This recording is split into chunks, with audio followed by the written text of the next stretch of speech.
Hello everyone, welcome to Rise Up IAS. അപ്പോൾ 2025 UPSC mains എക്സാമിനേഷൻ്റെ GS1 geography സബ്ജക്റ്റിലെ ഒരു അനാലിസിസ് ആണ് നമ്മൾ ഈ വീഡിയോയിൽ ചെയ്യുന്നത്. നിങ്ങൾ ഓൾറെഡി എസ്സേയുടെയും ഹിസ്റ്ററിയുടെ അനാലിസിസ് കണ്ടിട്ടുണ്ടാവും. So today in this video we are going to see regarding the analysis of 2025 UPSC mains geography.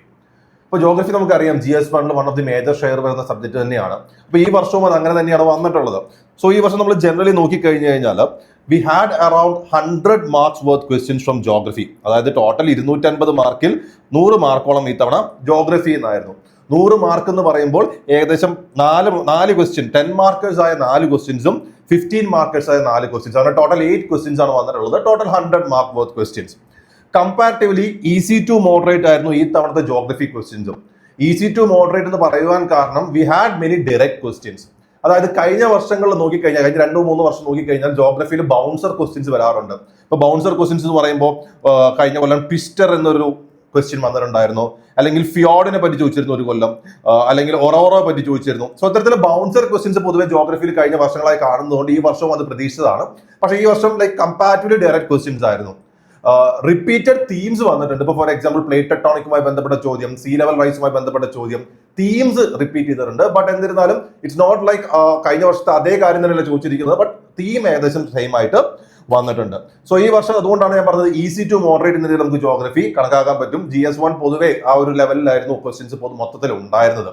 അപ്പോൾ അതിന്റെ ഒരു പ്രശ്നം എന്താണെന്ന് വെച്ചാൽ പല ആസ്പിരൻസിനും നമുക്ക് കണ്ടന്റ് ഉള്ള ഭാഗത്ത് ഒരുപാട് ചോദിച്ചത് കൊണ്ട് ടൈം കംപ്ലീഷന്റെ കേസിൽ ടൈമിന് കംപ്ലീറ്റ് ചെയ്യുന്ന കേസിൽ ചെറിയൊരു ബുദ്ധിമുട്ടുണ്ടായിരുന്നു പറഞ്ഞു. പക്ഷെ എന്നിരുന്നാലും question paper was moderate to easy.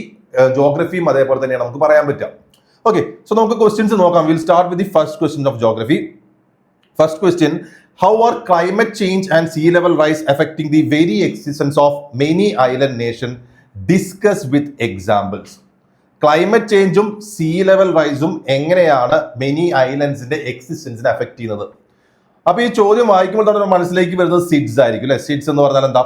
Small island developing States എന്ന് പറയുന്നത് സിഡ്സ് ആയിരിക്കും നമ്മുടെ മനസ്സിൽ വരുന്നുണ്ടാവുക. റീസെന്റ് നിങ്ങൾ പനാമയിലൊക്കെ ഉണ്ടാവുന്ന മൈഗ്രേഷൻ, അതായത് ക്ലൈമറ്റ് ചേഞ്ച് കാരണം ഉണ്ടാവുന്ന സീ ലെവൽ റൈസ് കാരണം ഉണ്ടാവുന്ന ഏകദേശം 300ഓളം ഫാമിലി ഗുണ ഐലൻഡ്സിൽ നിന്ന് മൈഗ്രേറ്റ് ചെയ്യുന്നത് നിങ്ങൾ കേട്ടിട്ടുണ്ടാവും. അപ്പൊ അതുമൊക്കെ ബന്ധപ്പെട്ടിട്ടായിരിക്കും ഈ ചോദ്യം വന്നിട്ടുണ്ടാവും. അപ്പൊ നോക്കുക, അപ്പൊ ഇൻട്രൊഡക്ഷൻ നമുക്ക് 2 രീതിയിൽ എഴുതാം. ഒന്നുകിൽ ആ കറണ്ട് അഫയർ ലിങ്ക് ചെയ്തുകൊണ്ട് നമുക്ക് ഇൻട്രൊഡക്ഷൻ കൊടുക്കാം, അല്ലെങ്കിൽ ജനറൽ ഒരു സ്റ്റാറ്റിസ്റ്റിക് ഡേറ്റ, പൊതുവെ മെയിൻസ് നമ്മൾ എന്തായാലും ഡേറ്റ പ്രിപ്പയർ ചെയ്തിട്ടുണ്ടാവും, ആ ഡേറ്റ വെച്ചുകൊണ്ട് നമുക്ക് തുടങ്ങാം. സോ ഞാൻ 2 ഇൻട്രൊഡക്ഷൻ കൂടെ കൊടുത്തിട്ടുണ്ട്. ഒന്ന്, recent 300 indigenous Guna families have been relocated from Gadi Sugdub Islands to the mainland of Panama due to concerns over rising sea level. നമ്മളെ ക്വസ്റ്റിന്റെ ഡിമാൻഡ് ഹിറ്റ് ചെയ്യുന്ന പോലെ തന്നെ ഒരു കറണ്ട് അഫയർ ബേസ്ഡ് ഇൻട്രൊഡക്ഷൻ കൊടുക്കുകയാണ് ഒന്ന്. അല്ലെങ്കിൽ IPCയുടെ 6th അസസ്മെന്റ് റിപ്പോർട്ട് പ്രകാരം എന്താണ് പറയുന്നത്? അറൌണ്ട് 1901 to 2018 ഇടയിൽ 0.20 മീറ്റേഴ്സ് സീ ലെവൽ റൈസ് ഉണ്ടായി. ആൻഡ് 2100 ആകുമ്പോഴേക്കും അത് 1 മീറ്റർ വരെ ഉയരുവാൻ സാധ്യതയുണ്ട്.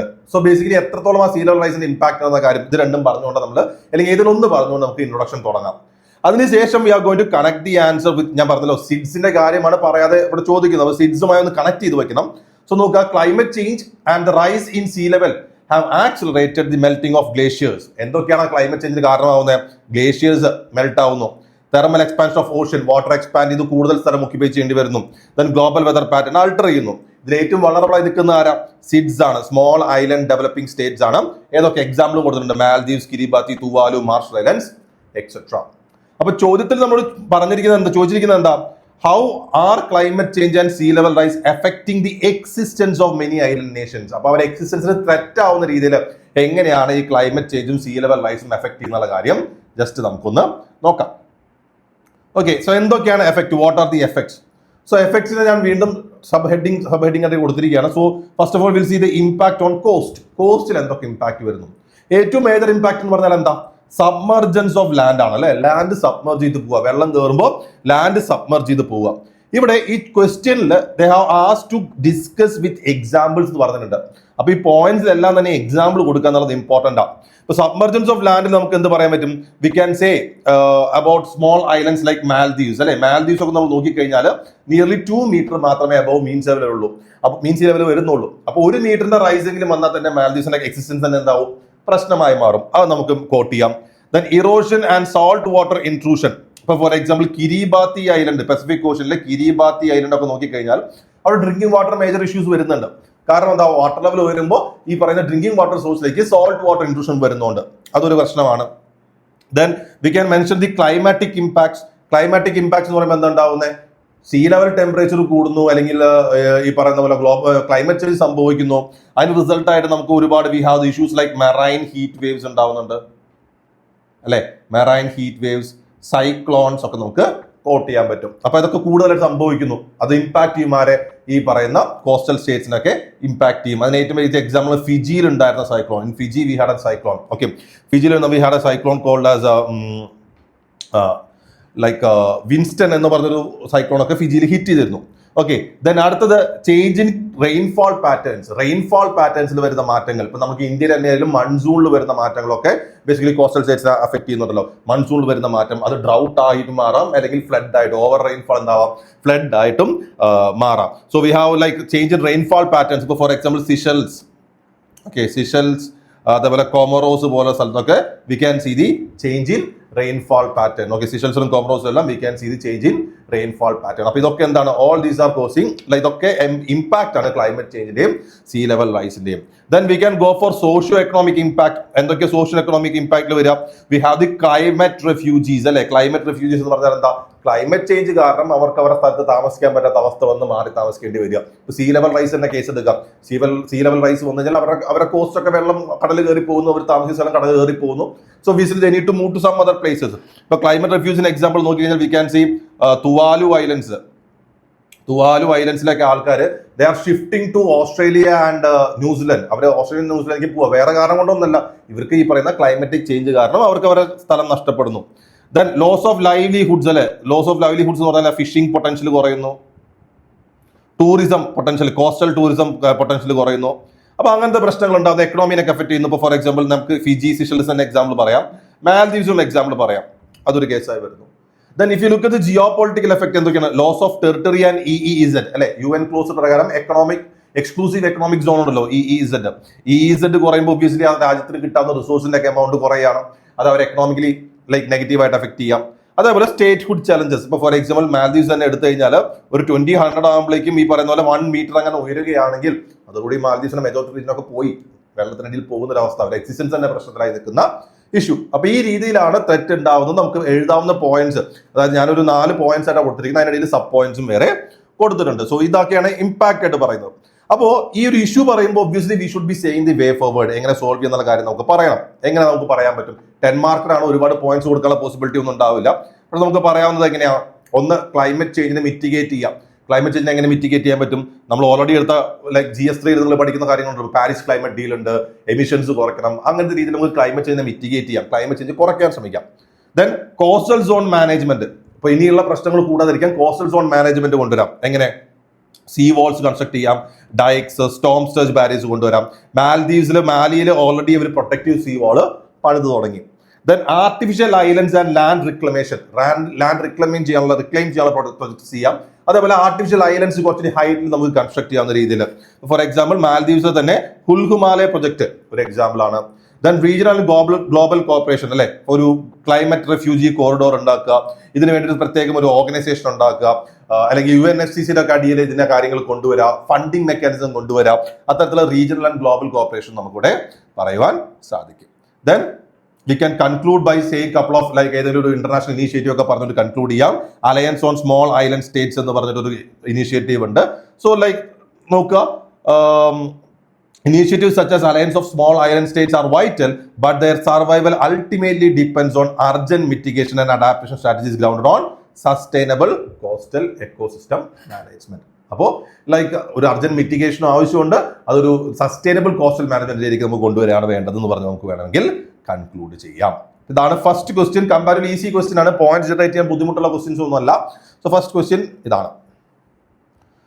മൂഡ് സെക്കൻഡ് ക്വസ്റ്റ്യൻ, ഇതും കുറച്ചുകൂടി എളുപ്പമാണ്, ലൈക്ക് ഒരു ടഫ്നെസ് വരുന്നതല്ല, നമുക്ക് എഴുതാൻ പറ്റുന്ന ചോദ്യം തന്നെയായിരുന്നു. What are non farm primary activities? Okay, non farm primary activities. How are these activities related to the physiographic features in India? Discuss with suitable examples. എന്താണ് നോൺ ഫാം പ്രൈമറി ആക്ടിവിറ്റീസ്? ഇത് എങ്ങനെയാണ് ഇന്ത്യയുടെ ഫിസിയോഗ്രാഫിക് ഫീച്ചറുമായിട്ട് കണക്ട് ചെയ്ത് കിടക്കുന്നത്? Example വെച്ച് discuss ചെയ്യുക എന്നുള്ളത്. അപ്പൊ പ്രൈമറി ആക്ടിവിറ്റി എന്ന് പറയുമ്പോൾ നമ്മൾ പൊതുവെ ഏറ്റവും വലിയ എക്സാമ്പിൾ ആയിട്ട് പറയുന്ന അഗ്രികൾച്ചർ ആണ്. അപ്പോൾ ഇവിടെ നോൺ ഫാം എന്ന് പറയുമ്പോൾ എന്താണ്? അഗ്രികൾച്ചർ അല്ലാത്ത പ്രൈമറി ആക്ടിവിറ്റീസ്. എന്താണ് പ്രൈമറി ആക്ടിവിറ്റീസ്? നമ്മൾ നേച്ചറിൽ നിന്ന് നേരിട്ട് എന്തെങ്കിലും റിസോഴ്സ് എടുത്തുകൊണ്ട് അതിന് ഒരു എക്കണോമിക് ആക്ടിവിറ്റി ആക്കുമ്പോഴാണ് പ്രൈമറി ആക്ടിവിറ്റി എന്ന് പറയാം. അപ്പൊ അഗ്രികൾച്ചർ അല്ലാതെ നമ്മൾ നേച്ചറിൽ നേരിട്ടെടുക്കുക എന്താണോ അതാണ് നോൺ ഫാം പ്രൈമറി ആക്ടിവിറ്റി. എന്തൊക്കെ എക്സാമ്പിൾ? ഫിഷിംഗ് ആവാം, ക്വാറിയിങ് ആവാം, മൈനിങ് ആവാം, പാസ്റ്ററലിസം ആവാം. ഇതൊക്കെ എന്താണ്? നോൺ ഫാം പ്രൈമറി ആക്ടിവിറ്റീസ് ആണ്. അപ്പോൾ വാട്ട് ആർ നമ്മൾ നേരിട്ട് ചോദിച്ചുകൊണ്ട് തന്നെ നമ്മുടെ ഡെഫിനേഷൻ എന്തായിരിക്കണം? വിൽ ബി ഡിഫൈനിങ് വിത്ത് ഈ പറയുന്ന പോലെ നോൺ ഫാം പ്രൈമറി ആക്ടിവിറ്റി എന്താണെന്ന് നമ്മൾ ഡിഫൈൻ ചെയ്യാം. So are those economic activities that directly draw from nature but are not agriculture in nature? Instead of crop cultivation, they depend on extraction and utilization of natural resource from land, water and forest. Landil നിന്നും വാട്ടറിൽ നിന്നും forest ഉള്ള like നമ്മൾ എന്താ ചെയ്യുന്നത്? Extract ചെയ്തെടുക്കുകയാണ് ചെയ്യുന്നത്. Okay, അപ്പൊ എന്താണെന്ന് ചോദിച്ചുകൊണ്ട് ജസ്റ്റ് നമുക്ക് മെൻഷൻ ചെയ്യാം. സം ഓഫ് ദി എക്സാമ്പിൾ എന്തൊക്കെയാണ് നമുക്കിവിടെ പറയാവുന്നത്? എന്തൊക്കെയാണ്? We have fishing and aquaculture, animal rearing, forestry and gathering, mining and quarrying. അപ്പൊ ഇത്രയും കാര്യങ്ങൾ എഴുതി കഴിഞ്ഞാൽ നമുക്ക് വേണമെങ്കിൽ നമ്മുടെ ക്വസ്റ്റിന്റെ first part what are non farm primary activities എന്നുള്ള ഭാഗം നമ്മൾ അഡ്രസ് ചെയ്തു. ഇനി how these are related to the physiography features of India. ഇതിനെങ്ങനെ നമുക്ക് ഫിസിയോഗ്രഫി ഫീച്ചേഴ്സ് ഓഫ് ഇന്ത്യ ആയിട്ട് റിലേറ്റ് ചെയ്യാം?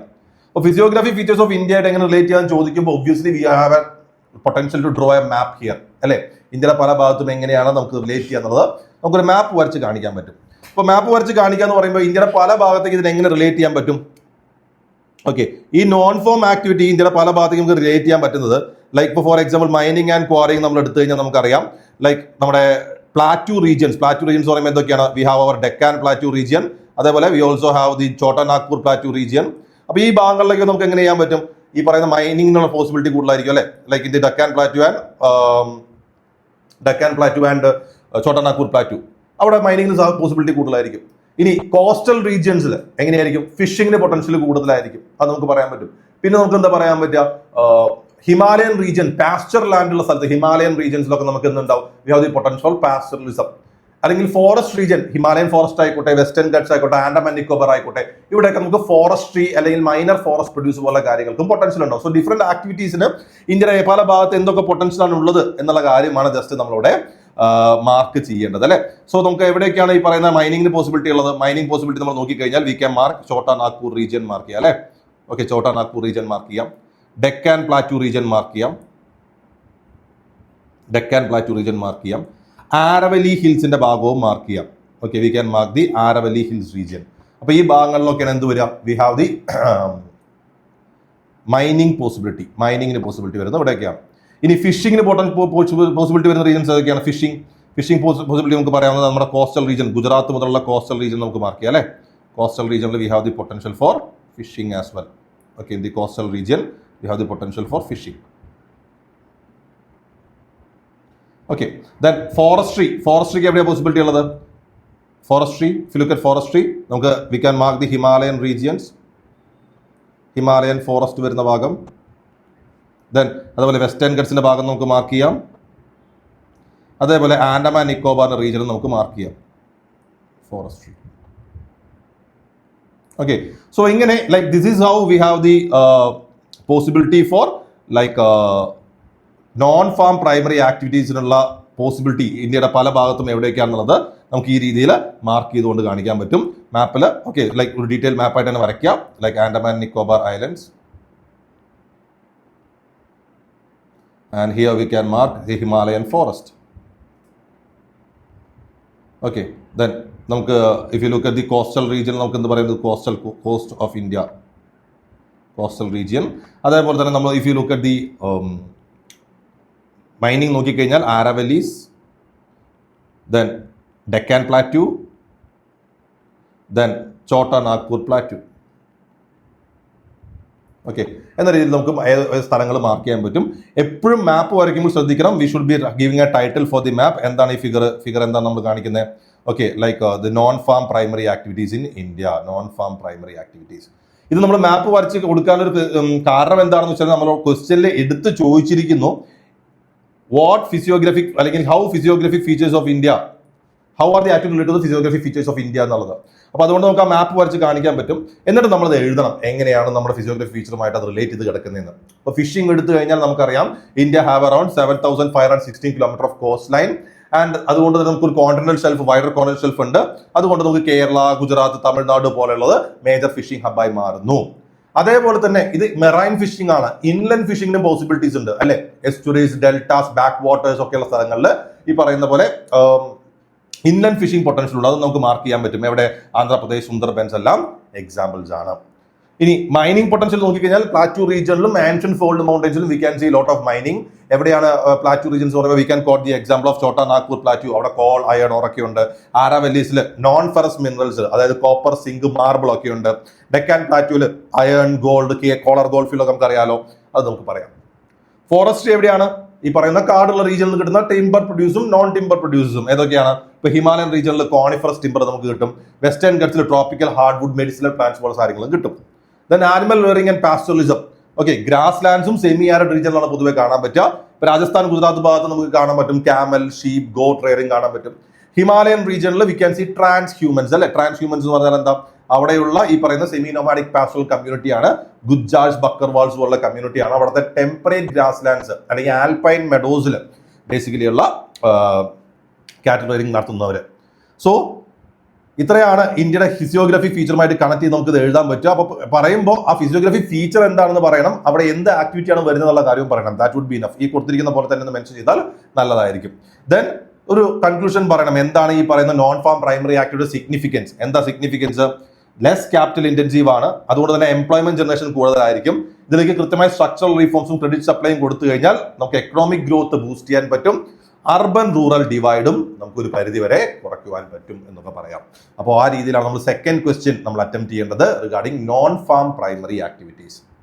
ഓക്കെ, ദെൻ തേർഡ് ക്വസ്റ്റ്യൻ നോക്കിക്കഴിഞ്ഞാൽ അടുത്തും ഡയറക്റ്റ് ക്വസ്റ്റ്യൻ, സിമ്പിൾ ക്വസ്റ്റ്യൻ ആണ്.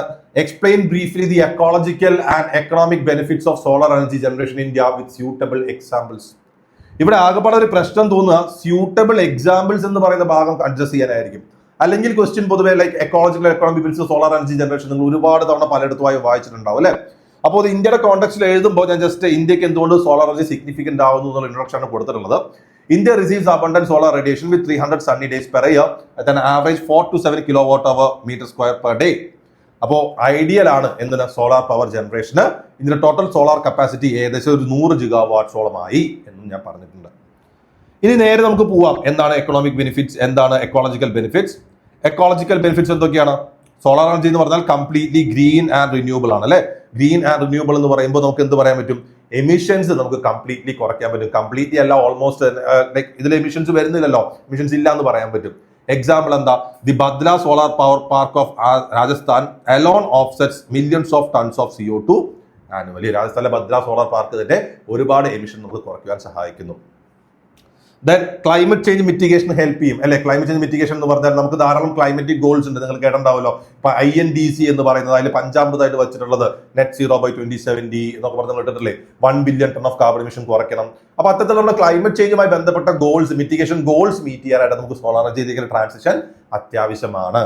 കാരണം we are depending hugely on കോളിൽ നമ്മൾ ഭയങ്കര ഡിപ്പെൻഡൻസ് ആണ്. അപ്പൊ കോൾ എന്ന് പറഞ്ഞാൽ നമ്മൾ ബേസിക്കലി തെർമൽ പവർ പ്ലാന്റിന് ചൂടുണ്ടാക്കാൻ വേണ്ടി കോൾ കത്തിക്കുമ്പോൾ ധാരാളം എമിഷൻസ് പോകുന്നത് നമുക്കറിയാം. അപ്പൊ സോളാർ എനർജി വെച്ച് നമ്മൾ സബ്സ്റ്റിറ്റ്യൂട്ട് ചെയ്യുകയാണെങ്കിൽ ഈ കോൾ ബേണിംഗ് കാരണമുള്ള എമിഷൻസ് നമുക്ക് എന്ത് ചെയ്യാൻ പറ്റും? കുറയ്ക്കുവാൻ പറ്റും. Then air quality improvement. Air quality improvement എന്ന് പറയുന്നത് നമുക്കറിയാം വൺ ഓഫ് ദി വേൾഡ് തന്നെ ഏറ്റവും മോസ്റ്റ് പൊല്യൂട്ടഡ് സിറ്റി എന്ന് പറയുന്നത് അല്ലെങ്കിൽ മോസ്റ്റ് പൊല്യൂട്ടഡ് ക്യാപിറ്റൽ എന്ന് പറയുന്നത് ഡൽഹിയാണ്. അപ്പൊ ഇന്ത്യയിൽ എയർ പൊല്യൂഷൻ ഇഷ്യൂ ഉണ്ട്. പറയുന്നത് 90% of Indians are living in A polluted environment എന്താ പറയുന്നത്. സോ ബേസിക്കലി അപ്പൊ അത്തരത്തിലുള്ള സൾഫർ, നൈട്രജൻ ഓക്സൈഡ്സിന്റെ ഗ്യാസസ് നമ്മളിപ്പോൾ മറ്റേ ഇലക്ട്രിസിറ്റി പ്രൊഡക്ഷൻ മെത്തേഡ് ഇപ്പൊ പറയുന്ന തെർമൽ പവർ പ്ലാന്റിലെല്ലാം ധാരാളമായി റിലീസ് ചെയ്യുന്നുണ്ട്. അതൊക്കെ നമുക്ക് ഒഴിവാക്കാൻ പറ്റും. ഇപ്പൊ മധ്യപ്രദേശിലെ Rewa solar project local air പൊല്യൂട്ടൻസിനെ കുറയ്ക്കുകയാണെന്ന് പറയാം. ഇതൊക്കെ എക്സാമ്പിൾ കോട്ടിനെന്ന് പറഞ്ഞുകൊണ്ട് നമ്മൾ എടുത്ത് പറയുന്നതാണ്. Then reduced pressure in forest and biodiversity അല്ലെ. ഈ പറയുന്ന മൈനിങ് ആക്ടിവിറ്റി, കോളൊക്കെ കുറച്ച് വേണ്ടി വരുമ്പോൾ മൈനിങ് ആക്ടിവിറ്റി കുറയും, വൈൽഡ് ഹാബിറ്റാറ്റ് പ്രൊട്ടക്ട് ആവും. ഛത്തീസ്ഗഡ്, ജാർഖണ്ഡ്, ഒഡീഷ പോലെ സ്ഥലങ്ങളൊക്കെ പ്രൊട്ടക്ട് ആയിക്കോളും. ഇനി ഒരു എക്കണോമിക് ബെനിഫിറ്റ്സും പറയണം. എക്കണോമിക് ബെനിഫിറ്റ്സ് എന്ന് പറയുമ്പോൾ we have energy security and reduced import dependence. കാരണം we are depending huge amount of coal first of all അല്ലെ. നമ്മൾ ഒരുപാട് കോൾ ബേസിക്കലി ഇപ്പോൾ ലൈക്ക് ഇപ്പോഴും നമ്മൾ എന്ത് ചെയ്യുന്നുണ്ട്? ഇമ്പോർട്ട് ചെയ്യുന്നുണ്ട്. സോ ബേസിക്കലി നമ്മുടെ ബേർഡൻ ആണ് എക്കണോമിക്ക്. ആ ബേർഡൻ കുറയ്ക്കുവാൻ പറ്റും. Job creation, because solar energy is producing new industries നമ്മൾ ഉണ്ടാക്കുകയാണല്ലോ. അതിന്റെ ഇൻസ്റ്റാളേഷനും മെയിൻ്റനൻസിനും PV ഫോട്ടോവോൾട്ടൈക് സെല്ലിന്റെ പ്രൊഡക്ഷനൊക്കെ വേണ്ടിയിട്ട് നമുക്ക് ധാരാളം ലൈക്ക് പുതിയ ഇൻഡസ്ട്രീസ് വരും. അപ്പൊ അതുകൊണ്ട് ലൈക്ക് പുതിയ ജോബ് ക്രിയേഷൻ വരും. നമ്മുടെ ഈ ഡെമോഗ്രാഫിക് ഡിവിഡൻഡ് ഒക്കെ യൂട്ടിലൈസ് ചെയ്യാവുന്ന രീതിയിൽ അപ്പൊ പറയുന്നത് 1 megawatt of solar energy is producing 5 to 7 jobs in India. അപ്പൊ ജോബ് ക്രിയേഷൻ ഒരു കാരണമാണ്. Then decentralised power access. കാരണം സോളാർ എനർജിയുടെ ഏറ്റവും വലിയ പ്രത്യേകത എന്താണെന്ന് വെച്ചാൽ നമുക്ക് പല വേരിയേഷനിൽ പല ലെവൽസിൽ ഉണ്ടാക്കാൻ പറ്റും. ഇപ്പൊ ഫോർ എക്സാമ്പിൾ ചെറിയൊരു വാച്ച് സോളാർ എനർജിയിൽ വർക്ക് ചെയ്യുന്ന വാച്ച് തൊട്ട് നമ്മളൊരു കേരളത്തിലെ എയർപോർട്ട് തന്നെ സോളാർ എനർജിയിൽ വർക്ക് ചെയ്യുന്നുണ്ട്.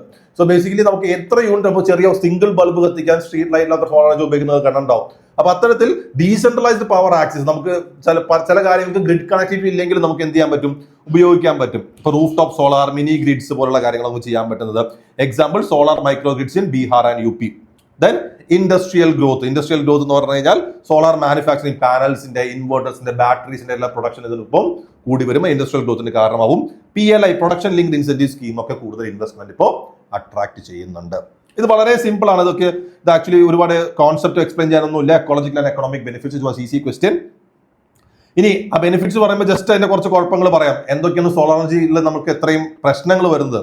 ഫസ്റ്റ് ഓഫ് ഓൾ എന്താണ്, land acquisition is one of the major problem. Land acquisition എന്ന് പറയുമ്പോൾ നമുക്ക് large amount of energy produce ചെയ്യണമെങ്കിൽ നമ്മൾ എന്ത് ചെയ്യണം, അതിനനുസരിച്ച് വലിയ എമൗണ്ട് ഓഫ് ലാൻഡ് നമ്മൾ അക്വയർ ചെയ്യണം. ഈ വലിയ എമൗണ്ട് ഓഫ് ലാൻഡ് അക്വയർ ചെയ്യുക എന്ന് പറയുമ്പോൾ അത് ആക്ച്വലി ബുദ്ധിമുട്ടാണ്. ലൈക്ക് പല ആൾക്കാരെ ലാൻഡ് കിട്ടുക എന്നുള്ളതിന് പ്രശ്നമുണ്ട്. ദെൻ ഇൻഫ്രാസ്ട്രക്ചർ കൺസ്ട്രെയിൻസ് ഉണ്ട്, എസ്പെഷ്യലി സ്റ്റോറേജ്. ഈ സോളാർ എനർജിക്ക് പാനലിനേക്കാളും ഏറ്റവും കൂടുതൽ എക്സ്പെൻസ് വരുന്ന ഒരു കാര്യം ഇതിന്റെ സ്റ്റോറേജ് ആണ്. കാരണം നമുക്ക് ഡേ ടൈമിൽ വരുന്ന മാത്രമേ എനർജി വരുന്നുള്ളൂ. അതുപോലെ മൺസൂണിലും വിന്ററിലൊക്കെ എനർജി കുറവായിരിക്കും. അപ്പൊ നമുക്ക് എനർജി സ്റ്റോർ ചെയ്യാൻ പറ്റും. ഇപ്പൊ ഈ ബാറ്ററിക്കൊക്കെ ഭയങ്കര കോസ്റ്റ് ആണ്. അപ്പൊ അതിന്റെ കൺസ്ട്രെയിൻസ് ഉണ്ട്, കോസ്റ്റിന്റെ പ്രശ്നമുണ്ട്. Import dependency on photovoltaic cells നമുക്ക് ഇന്ത്യയിൽ എത്രത്തോളം പ്രൊഡക്ഷൻ വരുന്നില്ല, അതിന് ഇമ്പോർട്ട് ഡിപ്പെൻഡൻസി. അതേപോലെ എൻവയോൺമെന്റൽ കൺസേൺ. ഈ പറയുന്ന പോലെ സോളാർ എനർജിയിലെ എമിഷൻസ് 0 ആണെങ്കിലും ഇത് കുറെ നാൾ കഴിയുമ്പോൾ ഫോട്ടോവോൾട്ടൈക് സെല്ലെല്ലാം നാശമായി തുടങ്ങും. അപ്പൊ അതിനെ എങ്ങനെ ഡിസ്പോസ് ചെയ്യുന്ന കാര്യത്തിൽ നമുക്കൊരു പ്ലാൻ വന്നിട്ടില്ല. നമ്മൾ ഫോട്ടോവോൾട്ടൈക് സെല്ലിനെ വേസ്റ്റിൽ ഉൾപ്പെടുത്തിയിട്ടുണ്ട്, വേസ്റ്റ് മാനേജ്മെന്റ് റൂൾസ് പ്രകാരം. എന്നിരുന്നാലും അതിനൊക്കെ ഡിസ്മാൻഡിങ് എത്രത്തോളം വരും എന്നുള്ളത് നമുക്ക് നോക്കി കണ്ടറിഞ്ഞിട്ട് വേണം. ഇതൊക്കെ എന്റെ ചാലഞ്ചസ് ആയിട്ട് പറയാം. അപ്പൊ ചാലഞ്ചസ് പറഞ്ഞ സ്ഥിതിക്ക് നമുക്ക് കൺക്ലൂഷൻ എങ്ങനെ പറയണം, കുറച്ച് പോസിറ്റീവായ രീതിയിൽ നമുക്ക് നാഷണൽ സോളാർ മിഷനും ഇന്റർനാഷണൽ സോളാർ അലയൻസും വഴിയൊക്കെ സോളാർ പവർ നമുക്ക് ഒരു പിവറ്റൽ റോൾ പ്ലേ ചെയ്യുന്നു.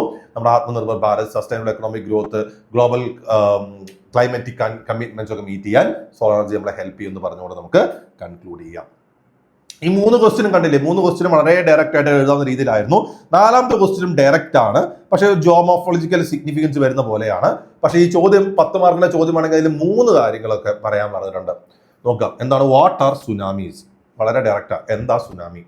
Then how and where are they formed? എങ്ങനെയാണ് ഫോം ചെയ്യുന്നത്, എവിടെയാണ് കാണാൻ പറ്റുക? What are their consequence? Explain with examples. Question actually 3 part വരുന്നുണ്ട്. ആ 3 പാർട്ടും അഡ്രസ് ചെയ്യണം. 10 മാർക്കറാണ്. സോ ബേസിക്കലി ഇവിടെ ഒന്നും ചെയ്യാനില്ല, സ്ട്രേറ്റ് അവേ ആൻസർ എഴുതി തുടങ്ങുക. എന്താണ് സുനാമി എന്ന് പറഞ്ഞുകൊണ്ട് തന്നെ എഴുതി തുടങ്ങുക, ഹിറ്റ് ചെയ്യാം. സോ സുനാമി എന്ന് പറഞ്ഞാൽ എന്താ? സീരീസ് ഓഫ് ജൈജാന്റിക് വേവ്സ് ആണ്, ലോങ് വേവ് ലെങ്ത് ആണ്, ലോങ് വേവ് പീരീഡ് ആണ്. എന്തുകൊണ്ടുണ്ടാവുന്നത്? Displacement of ocean water. എങ്ങനെ ഓഷ്യൻ വാട്ടർ ഡിസ്പ്ലേസ്മെന്റ് ആവുന്നത്?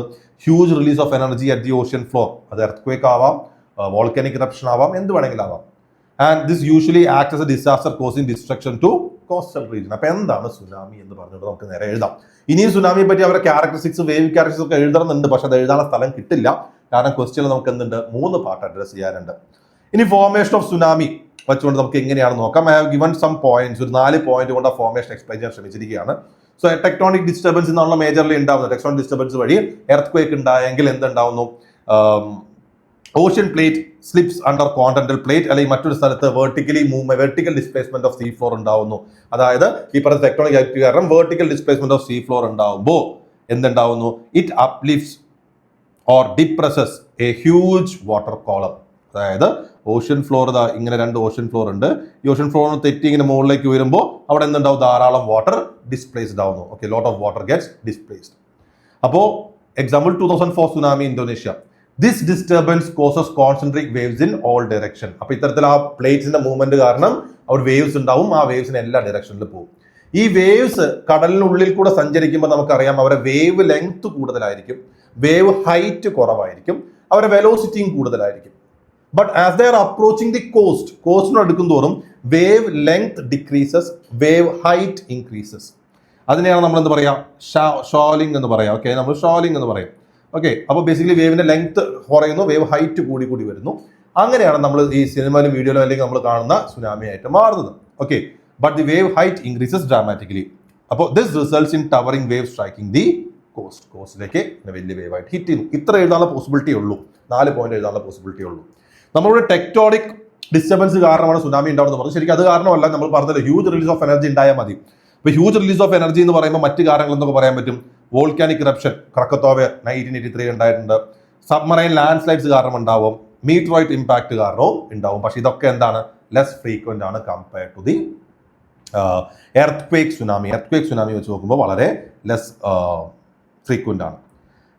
Then where are they formed? നമുക്കതൊരു മാപ്പ് വരച്ച് കാണിക്കും. എന്നാൽ ഒരു പാരഗ്രാഫ് ജസ്റ്റ് കൊടുത്തിരിക്കുന്നു. They are formed primarily in tectonically active zones. അല്ലെ, എവിടെയൊക്കെയാണോ ഈ പറയുന്ന ടെക്ടോണിക് ആക്ടിവിറ്റി ഉണ്ടാവുന്നത് അവിടെ നിന്നാണല്ലോ മേജർ എനർജി റിലീസ് ഉണ്ടാവുക, അവിടെയാണ് സുനാമി മെയിൻലി ഉണ്ടാവുക. അപ്പോൾ ബേസിക്കലി റിംഗ് ഓഫ് ഫയർ ആണ് നമുക്ക് എപ്പോഴും പറയാവുന്ന ഒരു എക്സാമ്പിൾ. അതേപോലെ തന്നെ ആൻഡമാൻ നിക്കോബാർ റീജിയൻ ഒക്കെ പറഞ്ഞിട്ടുണ്ട് സുണ്ട സബ്ഡക്ഷൻ സോണിനടുത്ത്. അപ്പൊ ഈ ഭാഗങ്ങളിലൊക്കെ നമുക്ക് എന്തുണ്ടാവും? We have the formation of tsunami. ഇവിടെയും നമ്മൾ എന്ത് ചെയ്യണം? We are suppose to draw a map വരച്ചിട്ട് കാണിക്കണം. മാപ്പ് വരച്ച് കാണിക്കണം എന്ന് പറഞ്ഞാൽ വേൾഡ് മാപ്പ് വരച്ചിട്ട് എവിടെയൊക്കെയാണ് സുനാമി പ്രോൺ റീജിയൻസ് എന്ന് കാണിക്കണം. Okay, so like it's important to draw a map here as well.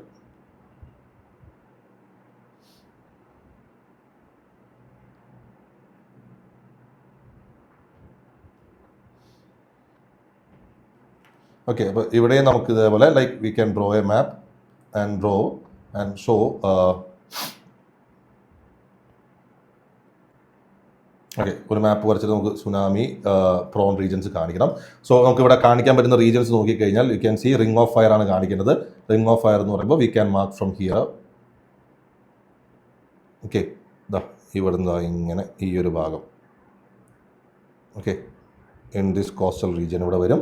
അതേപോലെ we can mark up to the ring of ഫയറിന്റെ ഭാഗത്ത് നിന്ന് we can mark up to the ഈ Sunda റീജിയനിൽ കൂടെ we can also mark over here. Okay, so like ഈ പറയുന്ന tsunami prone regions ആയിട്ട് നമുക്ക് മാർക്ക് ചെയ്യാവുന്ന ഭാഗങ്ങൾ ഈ റിംഗ് ഓഫ് ഫയറിന് ചുറ്റുമുള്ള റീജിയൻസ് ആയിട്ട് നമുക്ക് കാണിക്കാം. എപ്പോഴും നമുക്ക് കൂടുതൽ സുനാമി വരുന്ന ഭാഗം ജപ്പാനൊക്കെ ആണല്ലോ. സോ ആ റീജിയൻസ് നമുക്ക് മാർക്ക് ചെയ്യാം. Just figure tsunami. Okay, tsunami prone regions. Okay, tsunami prone regions ഏതൊക്കെയാണെന്നുള്ളത് ജസ്റ്റ് ഒന്ന് മാർക്ക് ചെയ്ത് കാണിക്കാം. ഇത് നമുക്ക് മാപ്പിൽ കാണിക്കാവുന്നതാണ്. ഓക്കെ, ദെൻ എന്തൊക്കെയാണ് സുനാമിയുടെ കോൺസിക്വൻസ്? അത് നമ്മുടെ ക്വസ്റ്റ്യൻ്റെ മറ്റൊരു പാർട്ടായി ചോദിച്ചിരിക്കുന്നു. എന്തൊക്കെയാണ് സുനാമിയുടെ കോൺസിക്വൻസ്? അത് നമുക്ക് പറയാൻ പറ്റില്ലോ. കോൺസിക്വൻസ് ഇതുകൊണ്ട് എന്തൊക്കെ പ്രശ്നങ്ങൾ ഉണ്ടാവും? ലോസ് ഓഫ് ലൈഫ് ഉണ്ടാവും അല്ലെ. വി നോട്ട് ദാറ്റ് 2004 സുനാമി ഏകദേശം 2 to 3 lakh പീപ്പിളുടെ ലൈഫ് എടുത്തു എന്നാണ് പറയുന്നത്. ഓക്കെ, 2004 സുനാമി 2 to 3 lakh പീപ്പിളിന്റെ ലൈഫും അതേപോലെ തന്നെ ഇഞ്ചുറിക്കും കാരണമായി എന്നൊക്കെ പറയുന്നു. സോ ബേസിക്കലി അത് ലോസ് ഓഫ് ലൈഫ് ഒരു മേജർ കാരണമാണ്. എക്കണോമിക് ഡാമേജ് ഉണ്ടാവുന്നു. എക്കണോമിക് ഡാമേജ് എന്ന് പറഞ്ഞാൽ like in 2011 V had A Japan tsunami. ഈ ജപ്പാൻ സുനാമി ഏകദേശം $235 billion നാശനഷ്ടം ഉണ്ടായെന്ന് പറയുന്നത്. എക്കണോമിക് ലോസിന് എക്സാമ്പിൾ നമുക്ക് 2011 ജപ്പാൻ സുനാമി പറയാം. ദെൻ സോയിൽ സലൈനേഷൻ, അതായത് ഈ വെള്ളം കയറുമ്പോൾ ലൈക്ക് സോയിൽ സലാനിറ്റി, ലൈക്ക് കടൽ വെള്ളമല്ല കയറുന്നത്, സോയിൽ സലാനിറ്റി കൂടുന്നു. അതുകൊണ്ട് അഗ്രികൾച്ചറും പ്രൊഡക്ടിവിറ്റി വാട്ടറിന്റെ യൂസേജ് കുറയുന്നു. We have ecosystem damage. Ecosystem damage എന്ന് പറഞ്ഞാൽ എസ്പെഷ്യലി കോറൽ റീഫ്സ്, മാംഗ്രോവ്സ് ഒക്കെ നാശമാവുന്നു. നമ്മുടെ 2004 സുനാമി നമ്മുടെ സുന്ദർബൻ മാംഗ്രോവ്സ് ഒക്കെ നശിപ്പിച്ച കാര്യം നമുക്ക് വേണമെങ്കിൽ ഇവിടെ മെൻഷൻ ചെയ്യാം. ദെൻ ഇൻഡസ്ട്രിയൽ ഹസാർഡ്സ്, അതായത് സെക്കൻഡറി ഹസാർഡ്സ് ഉണ്ടാക്കും. സെക്കൻഡറി ഹസാർഡ്സ് എന്ന് പറഞ്ഞാൽ ഈ സുനാമി വന്നിട്ട് മറ്റ് ഇൻഡസ്ട്രീസിലും മറ്റ് റീജിയനിലൊക്കെ പോയിട്ട് അത് സെക്കൻഡറി ഹസാർഡിന് കാരണമാകുന്നു. ഇപ്പോൾ ഫോർ എക്സാമ്പിൾ ഏറ്റവും വലിയ എക്സാമ്പിൾ ജപ്പാനിലെ ഫുക്കുഷിമ ഡിസാസ്റ്റർ ആണ്. ഫുക്കുഷിമ ഡിസാസ്റ്റർ എന്ന് പറഞ്ഞാൽ സുനാമി കയറിയിട്ട് ന്യൂക്ലിയർ പവർ പ്ലാന്റ് കയറിയിട്ട് അത് പിന്നീട് ഒരു പ്രശ്നമായി മാറി, അതൊരു എക്സ്പോഷനായി മാറി, ഏകദേശം കുറേ പേരോടെ മരിക്കുകയുണ്ടായി. ഓക്കെ, സോ അത്തരത്തിലുള്ള മറ്റ് ഡിസാസ്റ്ററിലേക്കും സുനാമി ബേസിക്കലി കാരണമാകും. കോൺസിക്വൻസ് നമുക്ക് പറയാം. ദെൻ ഇമ്പാക്ട് എന്താണ്? It can be sustained reduce to early warning systems like India tsunami early warning system Hyderabad, coastal zoning and mangrove restoration, disaster resilient infrastructure and community awareness and drills. എങ്ങനെ അതിന് mitigate ചെയ്യാം? സുനാമിനെ അങ്ങനെ prevent ചെയ്യാൻ പറ്റില്ലല്ലോ, mitigate ചെയ്യാനല്ലേ പറ്റുള്ളൂ. എങ്ങനെ mitigate ചെയ്യാന്നുള്ള കാര്യമാണ് ഇവിടെ പറഞ്ഞിട്ടുള്ളത്. ഓക്കെ, സോ ഇതാണ് 4 10 മാർക്കർ ക്വസ്റ്റ്യൻ. എല്ലാം ഡയറക്റ്റ് ആണെന്ന് നിങ്ങൾക്ക് മനസ്സിലായിട്ടുണ്ടാവും. എല്ലാ ക്വസ്റ്റ്യനും ഡയറക്റ്റ് ആണ്. 15 മാർക്കറാണ് കുറച്ചും കൂടി ഒന്ന് ലൈക്ക് ഡയറക്റ്റ് അല്ലാത്ത രീതിയിൽ കുറച്ചെങ്കിലും വന്നിട്ടുള്ളത്. ഓക്കെ, സോ ഇത് നോക്കാം. Discuss the distribution and density of population in Ganga river basin with special reference to land, soil and water resource. പോപ്പുലേഷനുമായി ബന്ധപ്പെട്ടതാണ്. Okay, distribution and density of population in the Ganga river basin. അതിൽ കൃത്യമായി പറഞ്ഞിരിക്കുന്ന ഏതൊക്കെ ഭാഗം? Land, soil, water റിസോഴ്സുമായി ബന്ധപ്പെട്ട് Ganga river ബേസിന്റെ ഡെൻസിറ്റി ആൻഡ് ഡിസ്ട്രിബ്യൂഷൻ ഓഫ് പോപ്പുലേഷനെ പറ്റി ചോദിക്കുന്നു. അപ്പൊ ഗംഗാ റിവർ ബേസ് എന്ന് പറയുമ്പോൾ മനസ്സിലേക്ക് വരുന്ന നദേൺ പ്ലെയിൻസിന്റെ ഭാഗമാണ് അല്ലെ. നദേൺ പ്ലെയിൻസിലുള്ള പോപ്പുലേഷൻ ഡെൻസിറ്റിയെ പറ്റിയാണ് ചോദിക്കുന്നത്. നോക്കുക, ഗാൻജറ്റിക് റിവർ ബേസിൻ നമുക്കറിയാം. Distinct physiography division of the India, sustained rich population density since the Vedic period ഓവറിംഗ് favourable topography. കാരണം അഗ്രികൾച്ചർ മനുഷ്യന് സിഗ്നിഫിക്കന്റ് ആയ കാലം തൊട്ട് തന്നെ ഗാൻജറ്റിക് പ്ലെയിനും ഇന്ത്യയിൽ significant due to the fertile alluvial soil, suitable climate and supportive human geographic factors. ആവശ്യത്തിന് വെള്ളമുണ്ട്, ഫെർട്ടൈൽ ലാൻഡ് ഉണ്ട്, ജീവിക്കാവുന്ന പ്ലെയിൻ റീജിയൻ ആണ്, അതുകൊണ്ട് തന്നെ അവിടെ പോപ്പുലേഷൻ എന്തായിരിക്കും, കൂടുതലായിരിക്കും. So will just see the distribution of population density in the Gangetic river basin. Gangetic river ബേസിനിലെ പോപ്പുലേഷൻ ഡിസ്ട്രിബ്യൂഷൻ ജസ്റ്റ് നമുക്കൊന്ന് നോക്കാം. ഓക്കെ, സോ അതിൽ വേണ്ടി basically if you want to draw a map, നിങ്ങൾ ഇന്ത്യയുടെ മൊത്തം മാപ്പ് അവിടെ വരയ്ക്കേണ്ട ആവശ്യമില്ല. You can just draw Gangetic ബേസിന്റെ ഭാഗം കാണിക്കുന്ന അടുത്ത മാപ്പ് മാത്രം കുറച്ചൊന്ന് വരച്ചാൽ മതിയാവും. ഓക്കെ, സോ ഈ രീതിയിലൊന്ന് വരച്ചാൽ മതിയാവും. സോ ഓക്കെ, സോ ഇവിടെ നോക്കുകയാണെങ്കിൽ we need to show the map, Gangetic ബേസിന്റെ മാപ്പാണ് കാണിക്കുന്നത്. ഇപ്പോൾ ഗാൻജറ്റിക് ബേസിൻ നമ്മൾ മാർക്ക് ചെയ്യുകയാണെങ്കിൽ we know that we can divide the Gangetic plain, അല്ലെ, we can divide the Gangetic plain into 3 പാർട്ടായിട്ട് നമുക്ക് ഡിവൈഡ് ചെയ്യാം. ഏതൊക്കെയാണ് 3 part? We can divide it into upper Gangetic plain, middle Gangetic plain and lower Gangetic plain. നമ്മൾ അങ്ങനെ divide ചെയ്യാനുള്ള upper, middle and lower ആയിട്ട് നമ്മൾ divide ചെയ്യാറുണ്ട്. സോ ഇവിടെ പോപ്പുലേഷൻ ഡിസ്ട്രിബ്യൂഷൻ എത്രത്തോളമാണ് വരുന്നത് എന്നുള്ള പോപ്പുലേഷൻ ഡെൻസിറ്റി ഡിസ്ട്രിബ്യൂഷൻ ആണ് ചോദിക്കുന്നത്. അപ്പോൾ നമുക്ക് നോക്കാം ഏതൊക്കെയാണ് പോപ്പുലേഷൻ ഡിസ്ട്രിബ്യൂഷൻ വരുന്നത് എന്നുള്ളത്. ഞാൻ this is the upper Gangetic plain, ഇത് മിഡിൽ ഗാൻജറ്റിക് പ്ലെയിൻ, ഇത് ലോവർ ഗാൻജറ്റിക് പ്ലെയിൻ, ഇങ്ങനെ ഡിവൈഡ് ചെയ്യും നമ്മൾ. ഇത് കൂടാതെ നമ്മൾ ബാബർ, ഖാദർ, ടെറായി എന്ന് പറഞ്ഞ ക്ലാസിഫിക്കേഷൻ വേറെ ഉണ്ട്. സോ ഇവിടെ നോക്കിക്കഴിഞ്ഞാൽ if you look at the upper Gangetic plain, okay, if you look at the upper Gangetic plain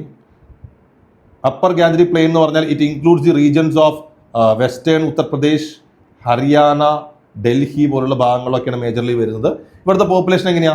V have the moderately high density ആണെന്ന് പറയാൻ പറ്റും. Okay, moderately high density. Okay, ഇനി മിഡിൽ ഗാൻജറ്റിക് പ്ലെയിൻ എടുത്തു കഴിഞ്ഞാൽ this is the middle Gangetic plain, comparatively fertile region ആണ്. Okay, middle Gangetic plain comparatively fertile region ആണ്. If you look at those region, നമുക്കറിയാം it contains the regions of eastern U P, Bihar ഭാഗങ്ങളൊക്കെ ഇത് ചെയ്യുന്നതാണ്. And we have very high population density, അല്ലേ, very high population density. Okay, then if you look at the lower Gangetic plain നോക്കി കഴിഞ്ഞാൽ നമ്മുടെ West ബംഗാളിന്റെ ഒക്കെ ഭാഗമാണ്. We can say lower Gangetic പ്ലെയിനിൽ we have extremely high population density, extremely high. Okay, ഞാൻ Gangetic plain ഇവിടെ GP നിങ്ങൾ എഴുതിയിരിക്കുന്നു, പക്ഷേ നിങ്ങൾ ആൻസറിൽ എഴുതുമ്പോൾ അങ്ങനെ എഴുതരുത്. ആൻസറിൽ ഗാൻജറ്റിക് പ്ലെയിൻ തന്നെ എഴുതണം. നമുക്കിത് പെട്ടെന്ന് പറഞ്ഞു പോകാൻ വേണ്ടി ഞാൻ ഇട്ടതാണ്. ഇത് കൂടാതെ ഐ ക്യാൻ ഓൾസോ മാർക്ക് ഇവിടെയുള്ള ടെറായ് റീജിയനും കൂടി നമുക്ക് വേണമെങ്കിൽ മാർക്ക് ചെയ്യാം. ടെറായ് റീജിയൻ എന്ന് പറഞ്ഞാൽ ഹിമാലയൻ ഫുഡ് ഹിൽസ് കഴിയുന്ന ഭാഗം, ഹിമാലയസിലെ Terai region basically if you look at some regions of Bihar, ബീഹാറിന്റെ ഒക്കെ ചില ഭാഗം വരുന്ന ടെറായ് റീജിയൻ മാർക്ക് ചെയ്യാം. Terai region, look at the Terai region we can say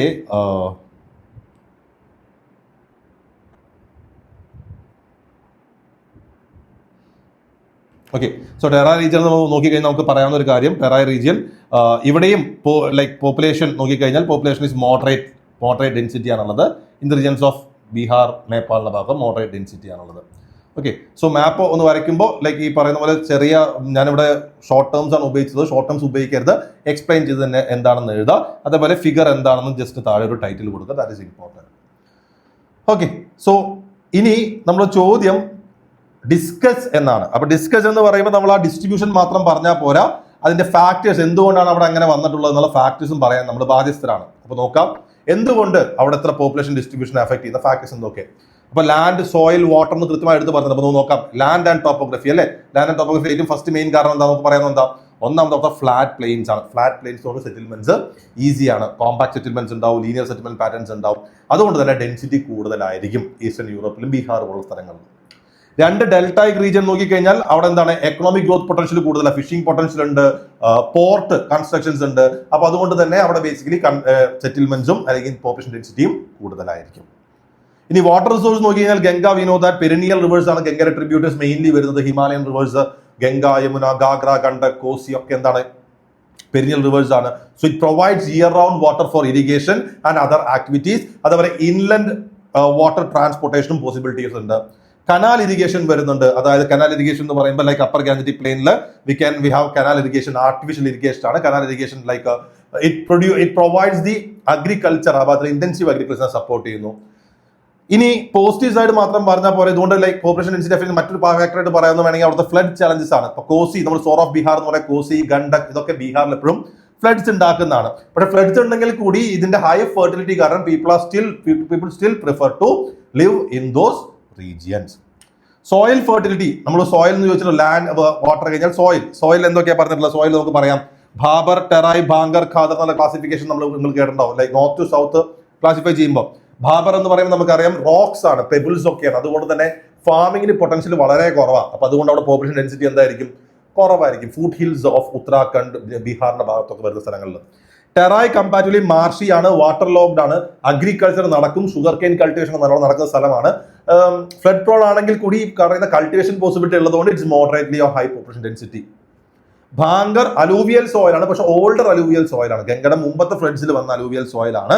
agriculture support ചെയ്യുന്നുണ്ട്, ഫെർട്ടിലിറ്റി കൂടുതലാണ്, അതുകൊണ്ട് ഡെൻസിറ്റി മോഡറേറ്റ് ആണ് കമ്പയർഡ് ടു ഖാദർ.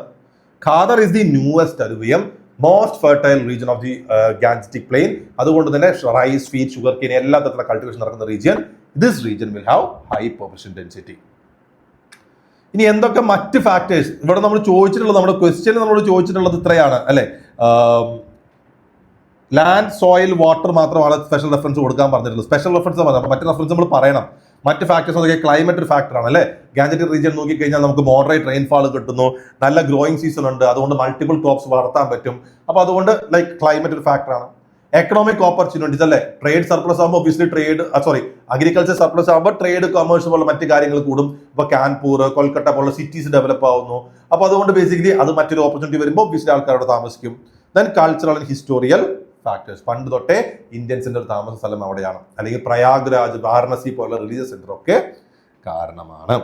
ഇതൊക്കെയാണ് ബേസിക്കലി ഗാൻജറ്റിക് പ്ലെയിനെ ഇത്രയും വലിയൊരു പോപ്പുലേഷൻ ഡെൻസിറ്റിയുടെ കാര്യത്തിലൊക്കെ എഫക്ട് ചെയ്യാനുള്ള അല്ലെങ്കിൽ സിഗ്നിഫിക്കൻസ് ആയിട്ട് പറയാവുന്ന കാര്യങ്ങൾ. ഇനി ഒരു ജസ്റ്റ് അതിന്റെ അതർ സൈഡ് ഒരു പാരഗ്രാഫ് ജസ്റ്റ് പറയുന്നത് നല്ലതായിരിക്കും. പ്രഷർ ഓൺ ലാൻഡ് എന്താണ്? ഹോൾഡിങ്ങിന്റെ ഫ്രാഗ്മെന്റേഷൻ. കാരണം ഈ പറയുന്ന എല്ലാം നമുക്ക് മാർജിനൽ ഫാമേഴ്സ് ആയി മാറിക്കൊണ്ടിരിക്കുക. Disguised unemployment. കാരണം എന്താ? അഗ്രികൾച്ചർ ആണ്, അപ്പൊ അതുകൊണ്ട് ഡിസ്ഗൈസ്ഡ് അൺഎംപ്ലോയ്മെന്റ് ഉണ്ട്. ഓർ ഡിപ്പെൻസ് ഓൺ അഗ്രികൾച്ചർ ഒക്കെ പ്രശ്നമാണ്. ഓക്കെ, അതേപോലെ ഇവിടുത്തെ പല അർബൻ സെന്ററും ഓവർ ക്രൗഡിങ്, ട്രാഫിക് കൺജക്ഷൻ, അതേപോലെ പുവർ വേസ്റ്റ് മാനേജ്മെന്റ് പ്രോബ്ലം ഉണ്ട്, സ്ട്രഗിൾ ചെയ്യുന്നുണ്ട്. അതുപോലെ groundwater over extraction, soil degradation, ഇതുപോലെ ഇഷ്യൂസ് ഒക്കെ ഈ ഭാഗങ്ങളിൽ ഫേസ് ചെയ്യുന്നു. ഈ പോപ്പുലേഷൻ ഡെൻസിറ്റി കൂടുകൊണ്ടുള്ള ഇഷ്യൂസ് നമുക്ക് ജസ്റ്റ് ഒന്ന് മെൻഷൻ ചെയ്യണം. അതിനുശേഷം എങ്ങനെ അത് എങ്ങനെ ഓവർകം ചെയ്യാം എന്ന് പറഞ്ഞ് നമുക്ക് എൻഡ് ചെയ്യാം. എന്താണ്? ഇന്റഗ്രേറ്റഡ് എക്കണോമിക് പ്ലാൻസ് വേണം, എൻവയോൺമെന്റൽ പ്ലാൻസ് വേണം, പോപ്പുലേഷൻ പ്ലാനിങ് വേണം, നമാമി ഗംഗെ പോലുള്ള ഹോളിസ്റ്റിക് ഡെവലപ്മെന്റ് പ്രോഗ്രാംസ് കൊണ്ടുവരണം. അപ്പൊ ഇത്തരത്തിൽ നമുക്ക് ഗംഗാ ബേസിന്റെ ഡെമോഗ്രാഫിക് പ്രഷർ കൺട്രോൾ ചെയ്യുവാനും അതിൽ അതിൽ നമുക്കൊരു സസ്റ്റൈനബിൾ ഡെവലപ്മെന്റ് ആക്കി കൊണ്ടുവരാനും സാധിക്കും എന്ന് പറഞ്ഞ് ഒരു പോസിറ്റീവ് നോട്ടിൽ എൻഡ് ചെയ്യുന്നതായിരിക്കും ഈ ക്വസ്റ്റിന്റെ ബെറ്റർ. ഇത് ആക്ച്വലി പോയിന്റ് ജനറേറ്റ് ചെയ്യാൻ ലൈക്ക് ബുദ്ധിമുട്ടുള്ള ചോദ്യമൊന്നും അല്ല. ലൈക്ക് ജോഗ്രഫി, ഇന്ത്യൻ ജോഗ്രഫിയുടെ ഭാഗം പോപ്പുലേഷനുമായി ബന്ധപ്പെടുത്തി ഒന്ന് കണക്ട് ചെയ്യണമെന്ന് മാത്രമേ പ്രശ്നമുള്ളൂ. ദെൻ അടുത്ത ഒരു 15 marker, give a geographical explanation of the distribution of offshore oil reserves of the world.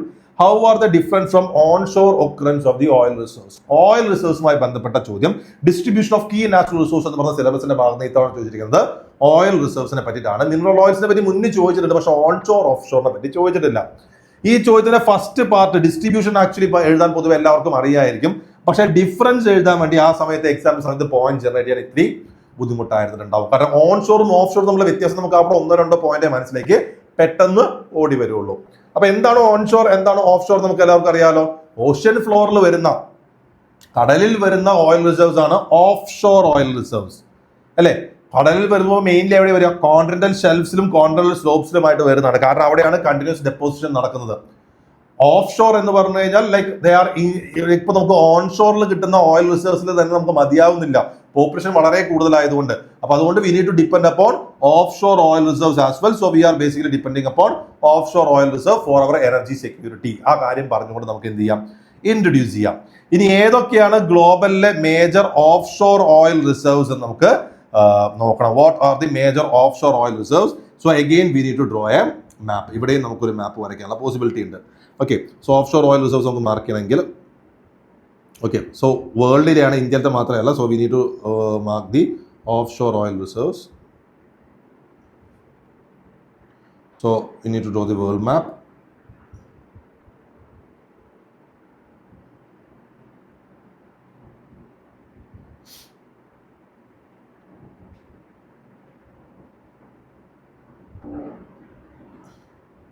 Okay, അപ്പോൾ major offshore oil resource വരുന്ന ഏതൊക്കെയാണ് നോക്കിക്കഴിഞ്ഞാൽ നമുക്കറിയാം. ഒന്നാമത്തെ മേജർ റീജിയൻ എന്ന് പറഞ്ഞു കഴിഞ്ഞാൽ one of the major region is the region around the Persian Gulf region അല്ലേ.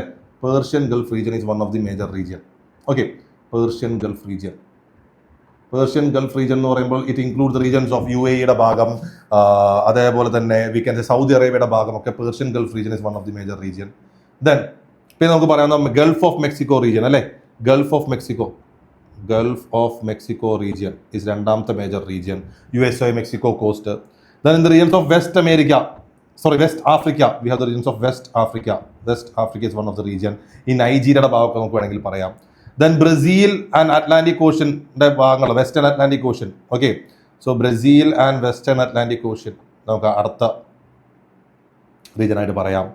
Then North Sea region. Okay, North Sea region also yet another region. Okay, and some part of South East Asia, Vietnam പോലുള്ള ഭാഗങ്ങൾ, South East Asia ഒക്കെ എന്താണ് offshore oil റിസർവ്സിന് famous ആണ്. Map mark ചെയ്യുമ്പോൾ എന്താണ് figure title കൊടുക്കുക. ഈ വെസ്റ്റ് അറ്റ്ലാന്റിക് ഒക്കെ ഡീറ്റെയിൽ ആയിട്ട് തന്നെ ലൈക്ക് എന്താണ് വെസ്റ്റ് അറ്റ്ലാന്റിക് എന്ന് മെൻഷൻ ചെയ്ത് എഴുതണം. അതേപോലെ കൺട്രീസിന്റെ പേരുകൾ വേണമെങ്കിൽ മെൻഷൻ ചെയ്യുക. അപ്പോൾ നൈജീരിയ പോലുള്ള കൺട്രീസിന്റെ നെയിമും കൂടി നമുക്ക് ഇവിടെ മെൻഷൻ ചെയ്യും. ഇപ്പോൾ പേർഷ്യൻ ഗൾഫ് ആണെങ്കിൽ നമുക്ക് UAE പോലുള്ള പേരുകൾ നമുക്ക് മെൻഷൻ ചെയ്യാം. അപ്പോൾ ആ രീതിയിൽ മാപ്പ് കൊടുക്കുക. ആ മാപ്പ് വരയ്ക്കുന്നത് ആക്ച്വലി സിഗ്നിഫിക്കൻ്റ് ആണ് ഈ ഒരു ചോദ്യത്തിന്.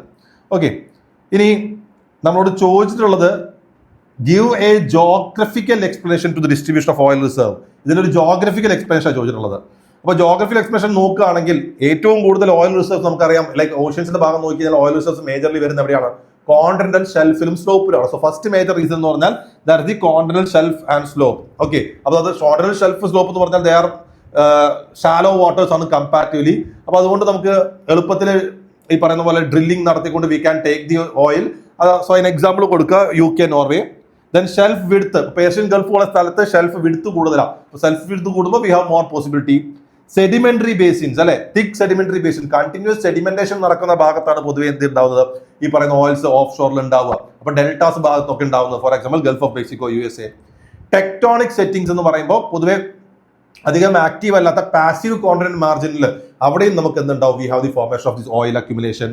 Then proximity to river deltas, അടുത്ത് കിടക്കുന്ന ഭാഗങ്ങൾ. ഇപ്പോൾ നമ്മൾ ഇന്ത്യയിലെ നമുക്കറിയാം റിവർ ഡെൽറ്റാസിന്റെ ഭാഗത്ത് ഉണ്ടോന്ന് ഇപ്പോഴും സ്റ്റഡി നടക്കുന്നുണ്ട്. So basically Niger delta, Mississippi ഡെൽറ്റയുടെ ഭാഗത്ത് നമുക്ക് കാണാൻ പറ്റും. ദെൻ സബ്മറൈൻ കാനിയോൺസിന്റെ ഭാഗത്തൊക്കെ we can see the formation of offshore like oil reserves. Okay, submarine canyon, sediment accumulation, submarine canyon ഇത് കൊടുത്തേക്കുക. അപ്പോൾ ഇത്തരത്തിലുള്ള പോയിന്റ്സ് നമുക്ക് കൊടുക്കാൻ പറ്റും. എന്തുകൊണ്ടാണ് ജോഗ്രഫിക്കൽ ഫാക്ടേഴ്സ് ഇതിൽ വരുന്നത് എന്നുള്ളത്. ഓക്കെ, ഇനി എന്താണ് difference between of shore and onshore? ഇതിപ്പോൾ ഞാൻ പറഞ്ഞ പോയിന്റ് ചെയ്താൽ ഇത്തിരി ബുദ്ധിമുട്ടുള്ള ഭാഗമാണ്. സോ ലൊക്കേഷൻ നമുക്ക് എന്താ പറയാൻ പറ്റുക? ഓഫ് ഷോർ എന്താണ്? ഓഷ്യൻ ഫ്ലോറിലാണ് along continental margins. Onshore land സർഫസിലാണ് വരിക. ജോഗ്രഫിക്കൽ ഡിസ്ട്രിബ്യൂഷൻ നോക്കിക്കഴിഞ്ഞാൽ coastal continental shelf, deep sea basin, ഇവിടെയാണ് deltas, inland basin, fold belts, അതായത് ഫോൾഡിന്റെ ഭാഗത്തൊക്കെ. ദെൻ എക്സ്ട്രാക്ഷൻ ഓഫ് ഷോറിൽ ടെക്നിക്കലി കോംപ്ലക്സ് ആണ്, ഓൺ ഷോറിൽ കമ്പാരിറ്റീവ്ലി ഈസി ആണ്, ലൈക്ക് കൺവെൻഷണൽ റിഗ് മതി. ദെൻ എൻവയോൺമെന്റൽ റിസ്ക്, ഓഫ് ഷോറിൽ ഓയിൽ സ്പിൽസ് ഉണ്ടാവും. ഓയിൽ സ്പിൽസ് പൊതുവെ മെറൈൻ ഡീഗ്രേഷനുമായി ബന്ധപ്പെട്ട് മെറൈൻ ഓഷ്യൻ വാട്ടർ പൊല്യൂഷൻ ഒക്കെ ഉണ്ടാകുന്ന കാര്യം നമ്മൾ കേട്ടിട്ടുണ്ടാവും, അത് നമുക്ക് പറയാം. ഇവിടെയാണെങ്കിൽ ലാൻഡ് ഡീഗ്രേഷൻ ഉണ്ടാവുക. Cost of extraction comparatively high ആണ് ഓഫ് ഷോറിൽ, ഓൺ ഷോറിൽ കുറവാണ്. Example Bombay high, then Krishna Godavari delta. Okay, രണ്ട് എക്സാമ്പിൾസ് ആയിട്ട് കൊടുത്തിട്ടുണ്ട്. ഇനി ജസ്റ്റ് ഒരു കൺക്ലൂഷൻ കൊടുക്കാം. ഓയിൽ റിസർവ്സ് ഓൺ ഷോർ ആയാലും ഓഫ് ഷോർ ആയാലും എനർജി സെക്യൂരിറ്റി വളരെ സിഗ്നിഫിക്കൻ്റ് ആണ്. പക്ഷേ നമുക്ക് എന്ത് ചെയ്യാൻ പറ്റണം? ഇതിനെ നമുക്ക് റിന്യൂവബിൾ എനർജിയുമായിട്ട് ലൈക്ക് എന്ത് ചെയ്യാൻ പറ്റും? ഇക്വേറ്റ് ചെയ്യാൻ പറ്റണം, അല്ലെങ്കിൽ ഇന്റിഗ്രേറ്റ് ചെയ്യാൻ പറ്റണം. അങ്ങനെയാണ് നമുക്ക് എനർജി സെക്യൂരിറ്റി മീറ്റ് ചെയ്യേണ്ടത്. ലൈക്ക് ഓയിൽ ബേസിക്കലി പൊല്യൂഷന് കാരണമാവുന്നു, fossil fuel actually non renewable ആണെന്ന് അറിയാം. അതുകൊണ്ട് നമ്മൾ എനർജി സെക്യൂരിറ്റി മീറ്റ് ചെയ്യാൻ നമ്മൾ കൂടുതൽ എവിടേക്ക് ഫോക്കസ് ചെയ്യണം? റിന്യൂവബിൾ എനർജിക്ക് ഫോക്കസ് ചെയ്യണം എന്ന് പറഞ്ഞുകൊണ്ട് വേണമെങ്കിൽ കൺക്ലൂഡ് ചെയ്യാം. 15 മാർക്കറാണ്. സെക്കൻഡ് പാർട്ട് വെച്ച് ബാക്കിയൊക്കെ like basic geographical distribution of നമ്മളുടെ കീ നാഷണൽ റിസോഴ്സ് പഠിക്കുമ്പോൾ പഠിച്ചിട്ടുണ്ടാവേണ്ടതാണ്. അടുത്തത് ലൈക്ക് ഒരു റീജിയണൽ പ്ലാനിംഗ് മോഡൽ ഓഫ് ചോദ്യമായിരുന്നു. How can AI, artificial intelligence and drones effectively used along GIS and RS techniques in locational and aerial planning? GIS okay, RS എന്താണെന്ന് പൊതുവെ കുറേ പേർക്ക് ഡൗട്ട് വന്നിട്ടുണ്ട്. Okay, global information system like GIS എല്ലാവർക്കും അറിയാം, RS is remote sensing. അപ്പൊ ഈ question നോക്കുമ്പോൾ ഈ ക്വസ്റ്റ്യനിൽ എത്ര ഡയമെൻഷൻസ് കൊണ്ടുവരാന്നുള്ള കാര്യത്തിൽ നമുക്ക് വായിക്കുമ്പോൾ ഭയങ്കര ബുദ്ധിമുട്ടാണ്. രണ്ട് കാര്യങ്ങൾ ചോദിക്കുന്നു, ആർട്ടിഫിഷ്യൽ ഇന്റലിജൻസും ഡ്രോൺസും എങ്ങനെ GIS-ലും RS-ലും എന്തിനൊക്കെ?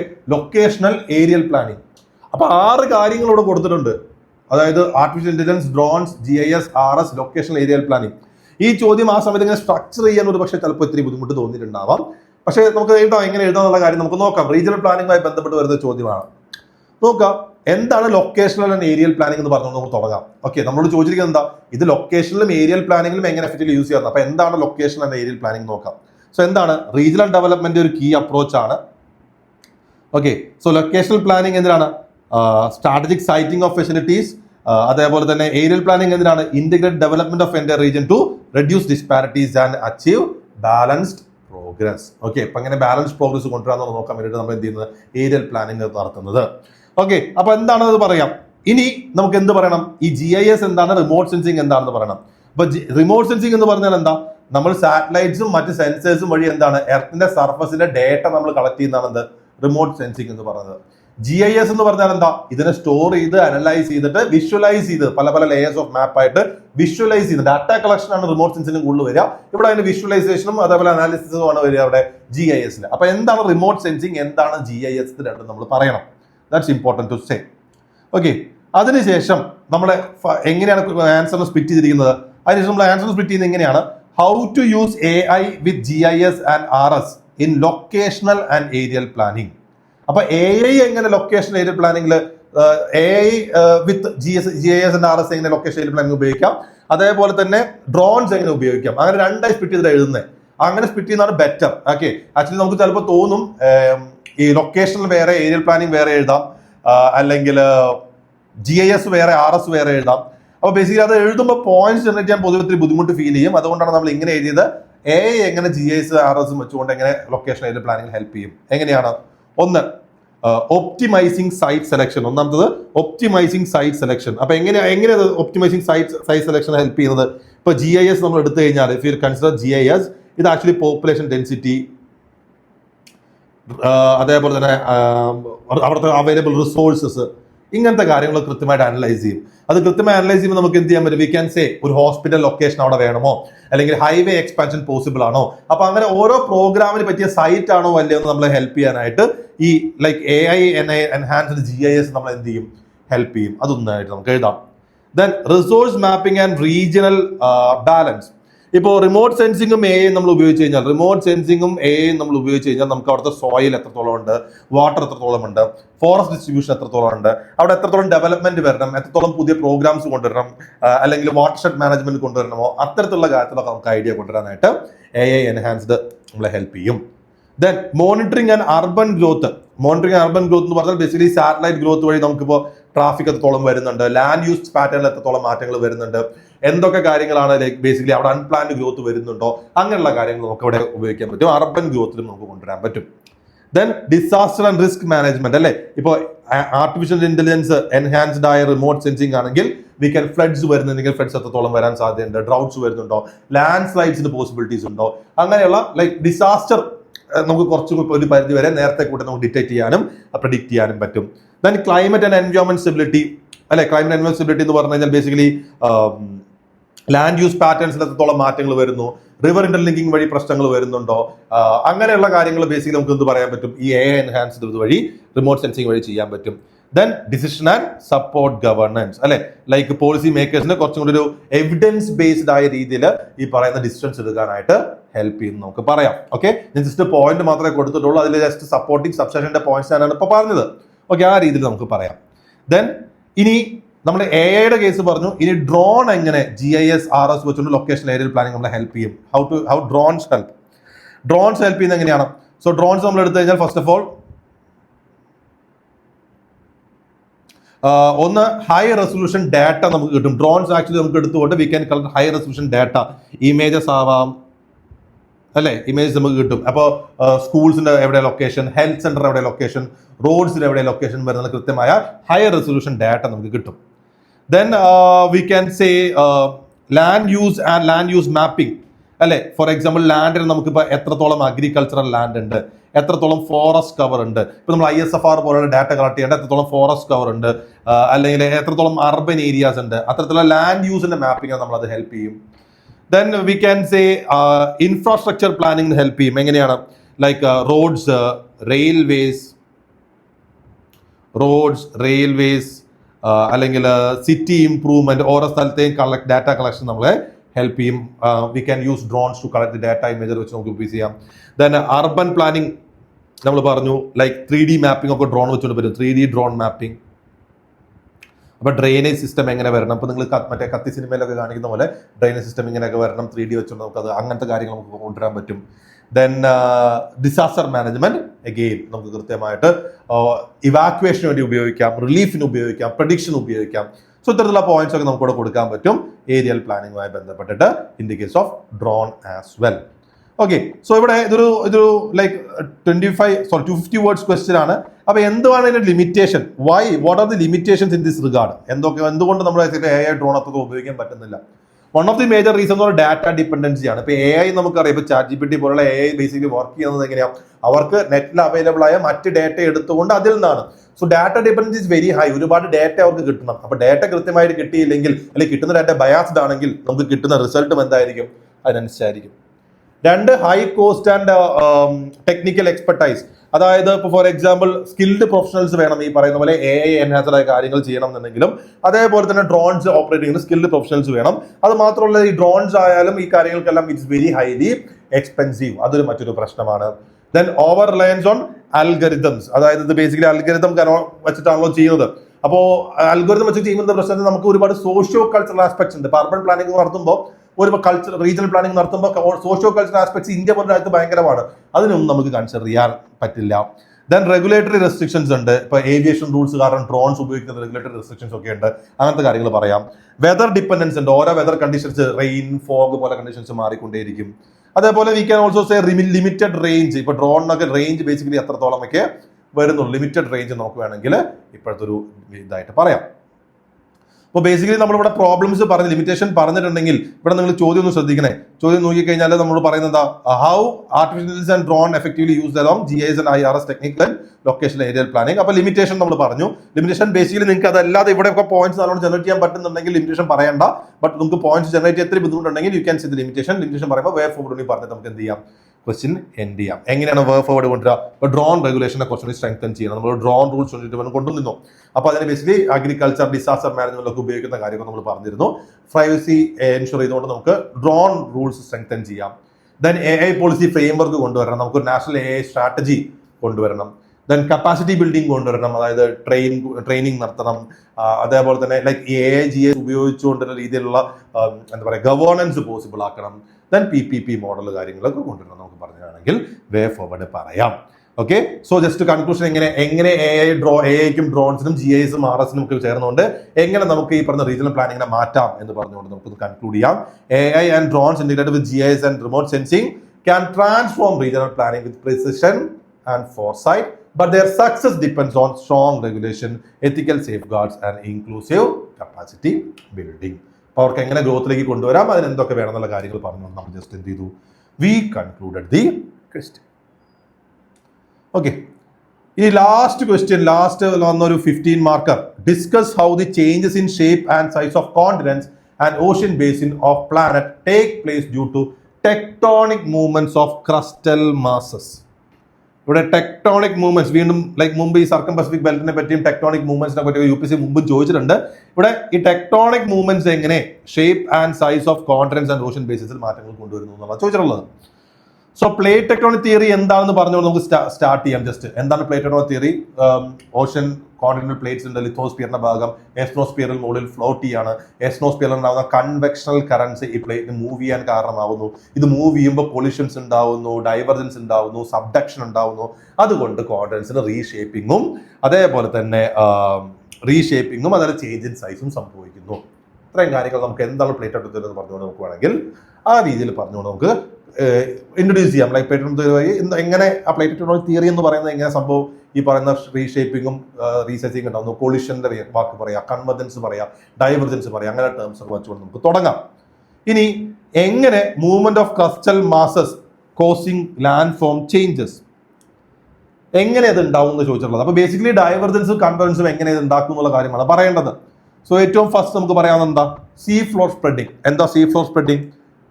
രണ്ട് ഓഷ്യാനിക് ക്രസ്റ്റൽ മാസ് എന്ന് പറയുമ്പോൾ കോണ്ടിനൽ ക്രസ്റ്റും ഓഷ്യാനിക് ക്രസ്റ്റും ഉണ്ടല്ലോ, അത് നമുക്ക് വേണമെങ്കിൽ മെൻഷൻ ചെയ്യാം. ഒരു പാരഗ്രാഫിൽ നമുക്ക് കോണ്ടിനൽ ക്രസ്റ്റും ഓഷ്യാനിക് ക്രസ്റ്റും നമുക്ക് മെൻഷൻ ചെയ്യാം.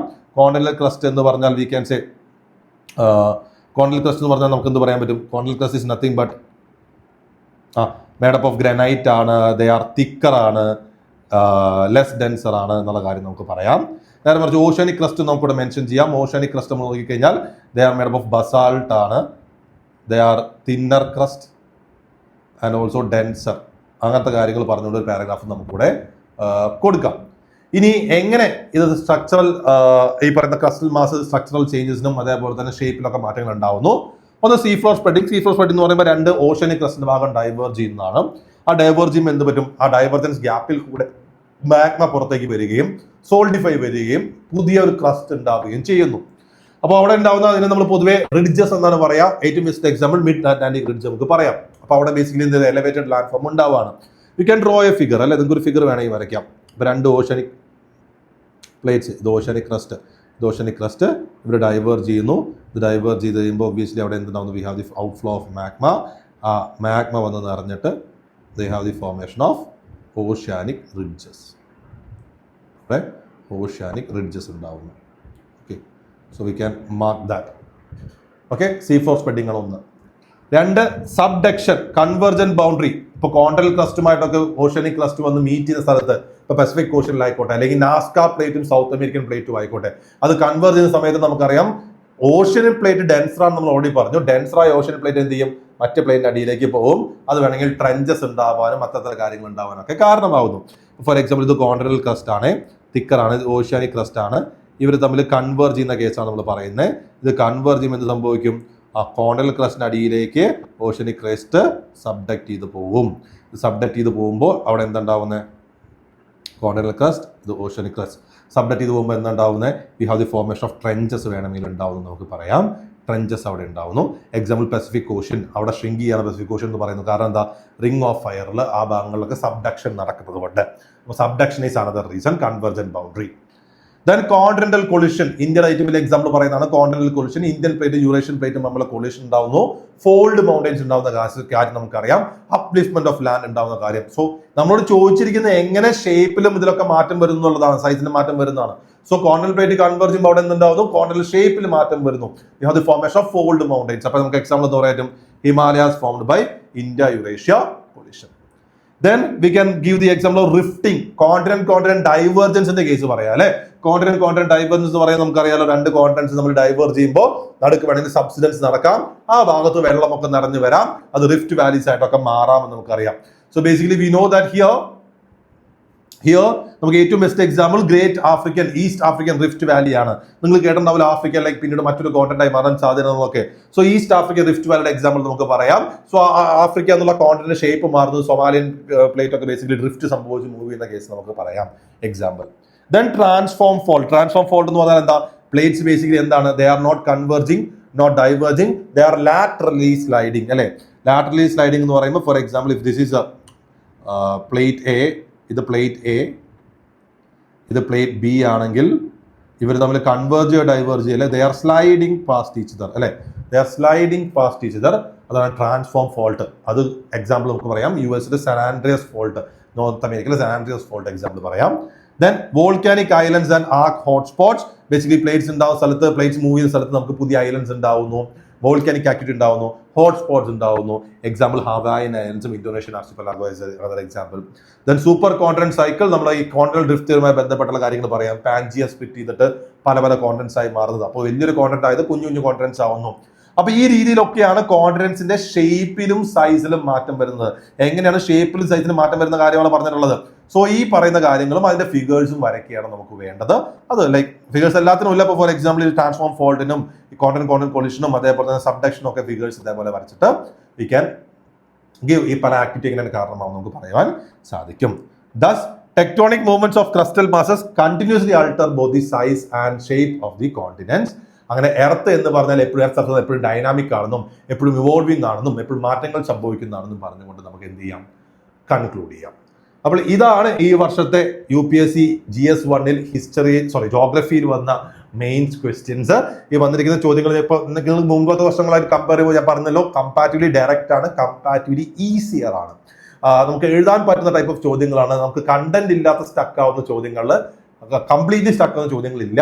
പക്ഷെ ചില ചോദ്യങ്ങൾ ചില പാർട്ട് മാത്രം ചിലപ്പോൾ അഡ്രസ് ചെയ്യാൻ ബുദ്ധിമുട്ടുണ്ടാവും. ഞാൻ പറഞ്ഞല്ലോ ഈ difference between of shore and on ഷോറിൽ, അതേപോലെ തന്നെ ഈ ആർട്ടിഫിഷ്യൽ ഇന്റലിജൻസിന്റെയും റിമോട്ട് സെൻസിംഗിന്റെ ചോദ്യത്തിൽ അത് സ്ട്രക്ചർ ചെയ്യാനുള്ള ഒരു ബുദ്ധിമുട്ട്, അങ്ങനെ ചെറിയ ബുദ്ധിമുട്ട് മാത്രമേ ഫേസ് ചെയ്യാൻ വഴിയുള്ളൂ.